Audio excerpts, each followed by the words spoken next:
జరుగుతా ఉంది. ఈ రోజు ఆర్టీసీ కార్మిక నాయకులను ప్రొఫెసర్ కోదండరామ్ గారిని హైదరాబాద్ లో అరెస్ట్ చేసినారు.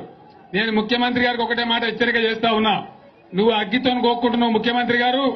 ఈ రోజు కోదండరామ్ గారిని అరెస్ట్ చేయడమే కాదు, రాష్ట్ర స్థాయి కార్మిక నాయకులను ఆర్టీసీ నాయకులను అరెస్ట్ చేయడమే కాదు, మీరు జిల్లాలకు మెసేజ్ ఇచ్చి డిపో సెక్రటరీలను కూడా అరెస్ట్ చేసేటువంటి కార్యక్రమాన్ని మీరు శ్రీకారం చుడతా ఉన్నారు. దానికి తీవ్రమైన ప్రతిఘటన ఉంటది. మీరు అగ్గితో చెలగాట మాడితే మీ చేతులే కాల్తాయి తప్ప మాకు నష్టపోయేదేం లేదు. ఈ అరెస్టులకు, లాఠీలకు, లూటాలకు భయపడే బిడ్డలు కాదు తెలంగాణ బిడ్డలని చెప్పి అటువంటి చర్యలకు పూనుకుంటే తీవ్ర పరిణామాలుంటాయని రాష్ట్ర ముఖ్యమంత్రిని, రాష్ట్ర పోలీస్ డైరెక్టర్ జనరల్ కూడా నేను హెచ్చరిక చేస్తాను.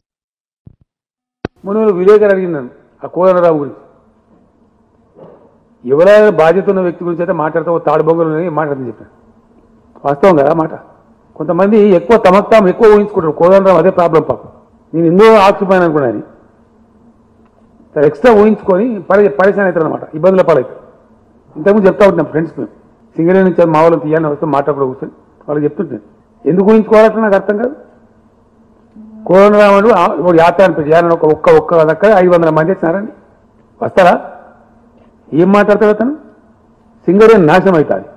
టీబీజీ కేసు కొడేస్తే సింగరేణి నాశనం అయితే మాట్లాడతాడు. అసలు నువ్వు ఎవరు నాకు అర్థం కాదు. నువ్వు సర్పంచ్ అనేవా నీ జీవితంలో? నీకేం బాధ్యత ఉందని? మీరు కూడా పేపర్లు ఏంటంటే కోదండరాం పిలిపించినారు. ఇప్పుడు జాతీయ నాయకుడు మహాత్మా గాంధీ పిలిపించాడు అన్నట్టు. పిలిపిస్తాడు ఎవరైనా? ఓ ముఖ్యమంత్రి పిలిపిస్తాడు, ప్రధానమంత్రి పిలిపిస్తాడు, ఓ ప్రజలు మీరు ఎట్లాంటి సెట్ ఎక్కి చేతి విడిచిపెట్టాడు. మీరు రాత్రి నిజంగా నేను పిలిపించాలి సిపాయిని అతను అనుకునే ఇది పెద్ద గ్యాసు. నేను ఏమంటున్నాండి, మనుషులు ఓవర్ ఎస్టిమేట్ చేసుకోవద్దండి. ఎవరి శక్తి ఎంతో గంతే ఊహించుకుంటే మంచిగా చెప్తున్నా కదా బ్రదర్, చెప్తున్నా కదా నేను. ఇదే నేనే చెప్తా. ఇప్పుడు జేఏసీ ఏర్పాటు చేసినాడు. ఆ జేఏసీకి ఒక నిర్దిష్టమైన లక్ష్యం, ఒక పర్పస్, ఒక కర్తవ్యం ఉండే, చాలా తీవ్రమైనటువంటి కర్తవ్యం ఉండే. యాక్చువల్ నేను జయశంకర్ గారు బతికి ఉండే, జయశంకర్ సార్ రిక్వెస్ట్ చేశాను. కారణం ఏంటంటే నేను అప్పుడు ఆ టీవీ ఉండే, ఇప్పుడు ఉందో ఏమైందో కానీ అప్పుడు కాదు జీ న్యూస్ అనే దానికోసం వాళ్ళు పిలిస్తే నేను దానికి డిబేట్ కోసం పోతుంది. కారులో ఉన్న మధ్యలో ఆ రోడ్ నెంబర్ 12 దాటిపోతున్నా నేను, సిగ్నల్ దగ్గర ఆగిన నేను. ఈ వార్త వచ్చి గవర్నమెంట్ ప్రకటన వెనుక తీసుకుంటూ వార్త వచ్చి దాంతో అక్కడి నుంచే కారు దింపుకొని నేను ఆ టీవీ వాళ్ళకి సారి బ్రదర్ నేను రాలేనని చెప్పి స్ట్రేట్గా జానారెడ్డి ఇంటికి వెళ్ళిన శశభిషలు లేకుండా.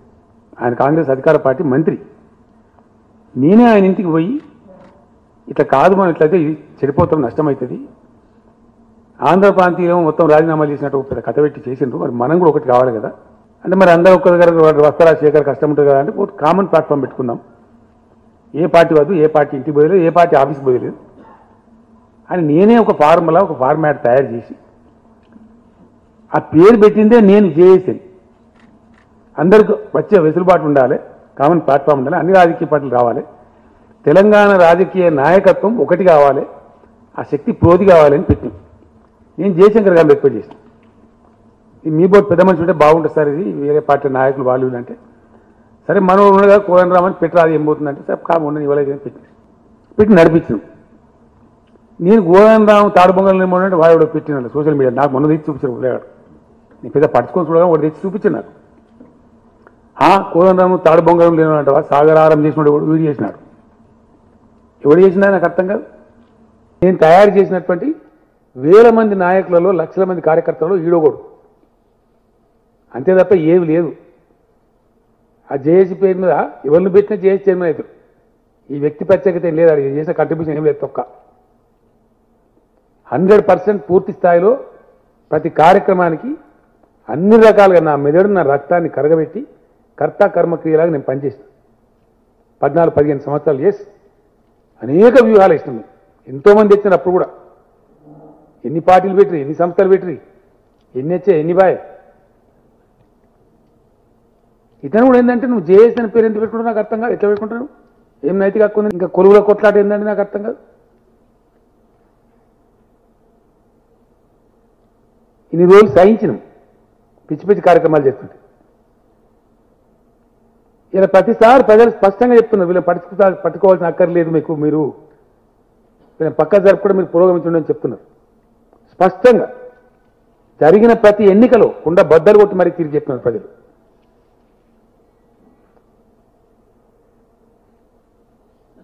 చాలా లోపాయకారి దందాలు చేసినారు. వీళ్ళు నువ్వు చేసిన అమరుల స్ఫూర్తి యాత్రనా లంగా రాజకీయ యాత్రనా? ఎవరికి చెప్తావు నాకు అర్థం కాదు. అమరులు ఎక్కడికి, స్ఫూర్తి ఎక్కడికి? నీకు ఆ స్ఫూర్తి ఉంటే శ్రీకాంత్ సార్ తల్లికి ఎందుకో సపోర్ట్ చేయలేదు? I'm asking you.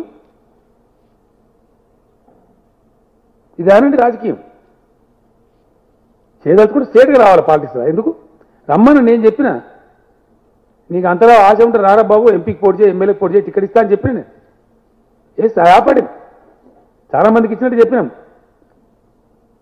ఎక్కువ ఊహించుకొని నేను సిపాయిని అనుకొని ఏముంటుంది నాకు అర్థం కాదు. చెప్పాలి కదా నీ ఎజెండా ఏంది, నీ కథ ఏంది, నీ రామాయణం ఏంది. గవర్నమెంట్ని తిట్టుడే ఎజెండానా? కేసీఆర్ మీద విషయంగా కూడా ఎజెండానా? అది ఎజెండా కాగలుగుతుందా? ప్రజల ఆమోదం దొరుకుతుందా దానికి?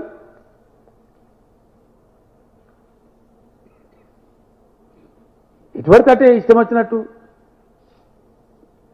కేసీఆర్ తెలంగాణ తెచ్చింది నిజం కాదా?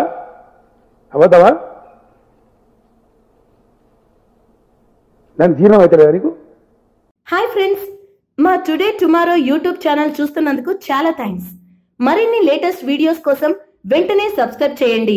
అలాగే ఈ బెల్ ని కూడా రింగ్ చేసేయండి. మా నోటిఫికేషన్స్ అన్ని మీ మొబైల్లో వస్తాయి. అలాగే మా వీడియోస్ మీకు నచ్చితే లైక్ చేయండి, షేర్ చేయండి, నచ్చకపోతే కామెంట్ చేయండి.